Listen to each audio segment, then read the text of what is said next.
The grenade launcher, huh? How good is this thing in Dying Light the Beast? Honestly, I'm just gonna come out and say it. This thing's crazy as hell, dude. This is super overpowered. The resource costs are not even that expensive. They're basically the same as a grenade. The grenade launcher itself can tap into a variety of ammo that all deals good damage plus has effects. I think this might be the best weapon in the game, frankly. So we'll kind of front load this one. I won't say the exact rating yet, but here, let's see what you think about this.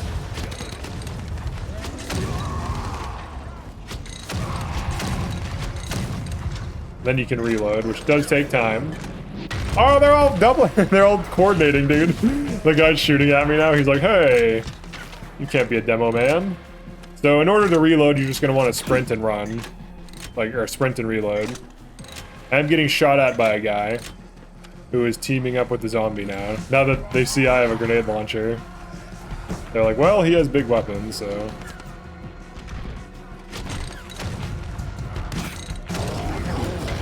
Dang, dude, they're all coordinating. Like I'm the guy. Alright, see how many grenades to kill this? It's dead. It's dead already. In boss fights, this thing is absolutely overpowered. Just the basic grenades are enough, but it has more than basic grenades. It does a ton of AoE damage. It instantly wins team fights. If there's a group of enemy humans, you just hit them once with a grenade, and they will die. And if you use it on enemy bosses, you have the AoE, so you get a mix of huge burst damage as well as AoE. So you basically can't miss when you're aiming at bosses. You can kind of shoot near them, you can shoot around cover. There's all these things it can do that are huge value. I used it on the final boss fight and it was absolutely overpowered. So aside from that, similar to the crossbow and the saw blade launcher, you can reload while sprinting and falling. So if you need to get your burst off and then you want to reload, you can do that. One crazy thing you can do with this weapon is when you switch ammo types, you can actually use your loaded ammo as the base ammo. So like it doesn't matter what ammo is loaded. If I switch to frost, for example, I now have frost out, right? I have 4 loaded, right? So I shoot a frost. Great. And then I can switch to lightning. And then I can switch to normal or to fire. So the crazy thing about this weapon is that you can combo all of the effects. And dude, look at this effect. This is insane. Look at the radius on this. This has so much to it. All right, let's talk about all of the ammo types because these are crazy. So all of the ammo types largely use the same resources, but some of them use resources that you would craft for other things. So for example, the normal grenades, you know, the explosive grenade uses 10 scrap, 8 cans, 1 battery, and that produces 1, right? But if we were to just make a grenade, that requires 3 alcohol, 8 cans, 5 scrap. So 5 more scrap, but the same 8 cans. And instead of alcohol, it requires a battery. So the nice thing about this is you can run Molotovs, which do not require any of the resources of the grenade launcher explosive grenades. So this can be a constant fire source that uses different resources. And then this can just be big burst damage on demand. And also, even though the radius is a little bit less, this has a timer. This instantly explodes on contact. So there's a huge value to that, and it does a little bit more damage. So the actual 40mm grenades are huge damage, similar crafting costs to the normal grenade, and also do not require you to upgrade a blueprint, but you do need to upgrade the blueprint of the grenade launcher itself. And then for the freezing ammo, it requires 10 scrap, 8 cans, 1 oxidizer, so it dips into oxidizers for the freeze. And then for the fire cost, it just needs fuel. So, and look at the can cost on the incendiary grenades. It's 4. So the crazy thing about incendiary grenades, these might just be the best because I'm pretty sure the basic shot does the initial damage. And we'll test this, obviously, because we can craft a bunch of these. But I'm pretty sure it does the base damage of the grenade launcher and also burns. And this dips into fuel, whereas with Molotovs don't need fuel. So it also dips into a different resource that Molotovs don't even use, and very few other things even use as their source for fire outside of the flamethrower ammo. And then for the shock ammo, you need scrap, cans, and battery. And then there's also the UV grenade, which I need to test out against mini bosses, because if this can interrupt and stun bosses and mini bosses, this thing is crazy as hell. Like the huge fire effect for 10 seconds, the massive shock effect for 7, the massive freeze effect for 7. You can stack all of these. You can hit a boss. If you have 6 loaded, you can shock grenade, weapon, ammo switch into incendiary, ammo switch into freezing, then put 3 DOTs on them, ammo switch into explosive, and then just pump them with explosive shells, and then sprint away and reload, and then just do it all over again. This is very likely the best weapon in the game because it has all of the aspects. So like instead of upgrading your shock knife to max, your hand grenade to max, your Molotov to max, you can just upgrade your grenade launcher to max and then craft all those different things and have them all dip into different resources. Now obviously you're going to need a lot of cans. That's going to be the limiting factor, but not really, because cans are very common. They kind of drop everywhere. So you shouldn't really be in a bad spot with this thing. It's basically like the best thing in every way. All right, let's see. Let's do, well, I already know the UV will stun them, right? So we got to find a boss. So when you're under pressure and things are chasing you, you can reload and sprint, and you basically can run away from most enemies and do well in boss fights while doing this. You can also reload while falling if you start the reload before you fall. So if you go on small buildings and things like that, you can easily maintain ammo in this weapon. And I do recommend using it on boss fights only, and maybe mini boss fights as well, or the occasional encounter where you just want to instantly win if there's like a group of balled up enemies. You can also use it as like a grenade replacement, and you can use the incendiary ammo as like a Molotov replacement. But I do still recommend crafting Molotovs because they use resources that aren't that highly contested.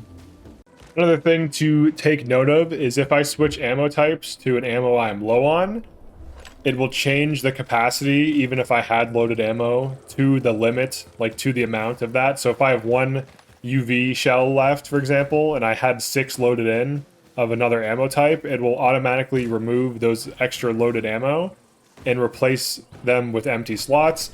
It'll just remove them. So then if I actually do switch back to another ammo I have more of in my inventory, I will be forced to then reload. So generally what you're going to want to do if you're going to be rotating through ammo is try to keep at least like 4 to 6 on reserve. Have 6 as your minimum and only use in excess of that. So if you're going to do like a big like AoE nuke on some enemy, make sure you have, like if you're not going to use UV grenades, and don't craft any, but make sure you have enough of each so that when you switch ammos, it doesn't force this awkward full reload from empty. But we are going to be testing out the UV grenade on a boss up here to see if it staggers them and to see what kind of effects it has. Because we do need to see how good it is, if it's worth crafting or not. Because if it's not, it's still really good for the damage, the AoE, and everything else, and the variety of ammo. Alright, here we go. Alright, let's see what kind of effect. Or that even... Oh, that's the wrong ammo. Oh, there we go. Sometimes it doesn't switch. There it is. Alright, so we hit him with that. What does it do?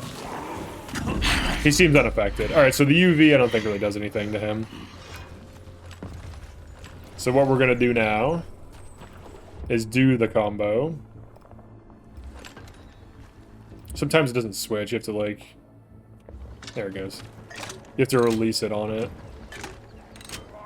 We can sprint.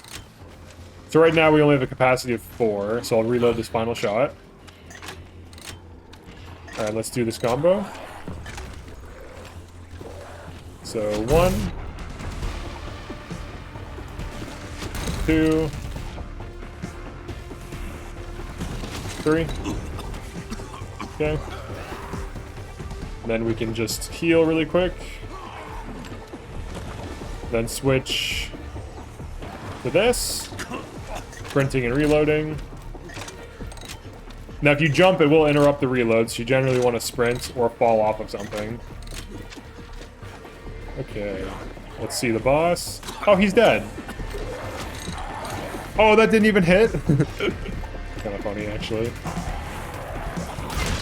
There we go. Shoot that. So just a basic combo on him plus a normal shell killed him. It's actually kind of crazy. Alright, let's give this thing a rating. How good is the grenade launcher? Honestly, I'm giving this a 9.7. I'll give it a perfect score. Actually, why would I not give it a 10? What's not 10 about it? I guess because you have to unlock it. That's the only thing holding it back. The only thing holding it back is the fact that it needs unlocked. So this is like what? 1 perk point, 1 or 2. I think this is 2. You could get this pretty early. Honestly, its crafting cost for its ammo are low. The fact that you can make this and it's as good as it is crazy. You can always have access to it, and then you can always make it legendary and level 15 as you level up. The damage per shot, it out damages most weapons. The only thing that out damages this is the saw blade launcher, which has very hard to craft ammo, whereas with this you can easily craft the ammo, and the resources it uses to craft the ammo are not highly contested because cans are largely just used in making other grenades.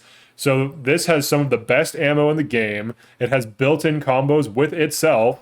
It has huge AoE damage. It wins and trivializes boss fights, and you can also craft multiple of these, so you have like 2 grenade launchers, or you can even have like 3 grenade launchers. You could have like an incendiary, a fire, and a frost one. Or, I'm sorry, I said the same thing. An incendiary, a shock, and a frost one. And then for one of them, you can switch the ammo type after you like rotate through. So that way you could have like a ton of ammo loaded. That might be like excessive and might not be very like feasible because you want to have different weapons you use. But it's truly one of the strongest weapons in the game that definitely trivializes boss fights, and it's not even funny. I used it on the final boss, and it made that fight so easy. I barely even had to like think or move or do anything. I just kept moving away from the boss, reloading the grenade launcher, shooting him. That's all I had to do.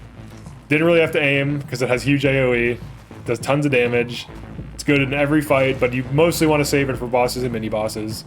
And it has huge damage on those special grenades too, because it does the big damage up front plus the AoE damage. So that's pretty cool. All right, so if you like this or enjoyed this, definitely like and subscribe, or feel free to drop a comment and argue as to why the grenade launcher is better or worse than I rated it. I do consider it to be the best weapon in the game right now.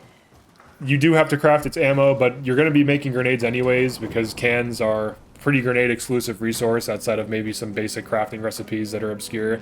Yeah, alright, that's it for this one.